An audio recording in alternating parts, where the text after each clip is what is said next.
లూకాసు వార్త 1 అధ్యాయం 5వ వచనములో ఎలిజబెత్ జకర్యాల గురించి రాయబడి ఉంటుంది. వీరిద్దరూ ప్రభు యొక్క సకలమైన ఆజ్ఞల చొప్పునను న్యాయ విధుల చొప్పునను నిరపరాధులుగా నడుచుకొనుచు దేవుని దృష్టికి నీతిమంతులయ్యుండిరి. ఎలిజబెత్ గొడ్రాలైనందున వారికి పిల్లలు లేకపోయిరి, మరియు వారిద్దరూ బహుకాలం గడిచిన వృద్ధులైరి.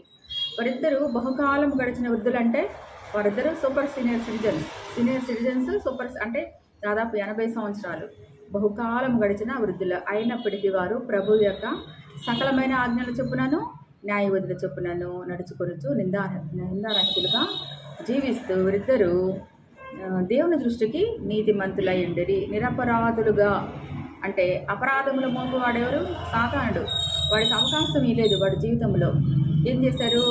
వాళ్ళు ప్రభు యొక్క సకలమైన ఆజ్ఞల చొప్పునను న్యాయ విధులు అంటే ఎక్కడున్నాయి? అవన్నీ పరిశుద్ధ గ్రంథంలో ఉన్నాయి. దేవుడు తన ప్రజలకు కొన్ని ఆజ్ఞలను, కొన్ని కట్టడలను, కొన్ని న్యాయ విధులను, కొన్ని కొన్ని దేవుడు తన ప్రణాళికలను అనుగ్రహించాడు.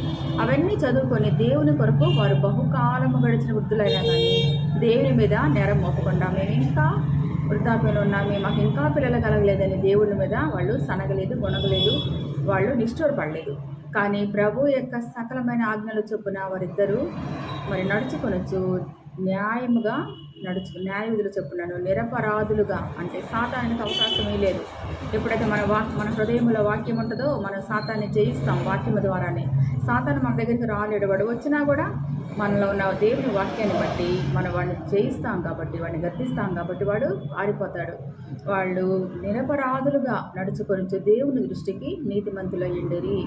దేవుని దృష్టిలో వాళ్ళు నీతిమంతులు ఉన్నందున అప్పుడు ప్రభు యొక్క దూత వచ్చి ఆయన జకర్యా ఆలయంలో ధూపం వేయడానికి వెళ్ళినప్పుడు ప్రభు యొక్క దూత వచ్చి ఆయన ప్రక్కన నిలిచింది. ధూప వేదిక ప్రక్కన నిలిచి, జకర్యా భయపడకము, నీ ప్రార్థన వినపడినది. మరి నీకు నిరపరాధులుగా నడుచుకొనుచు దేవుని దృష్టి నీతిమంతులైన దేవుని కొరకు కనిపెట్టుకుని ఉన్నారు ప్రార్థనలో. అందుకని అంటున్నాడు జకర్యా, నీ ప్రార్థన వినపడింది కాబట్టి దేవుడు తన దూతను పంపించాడు వర్తమానం చెప్పడానికి.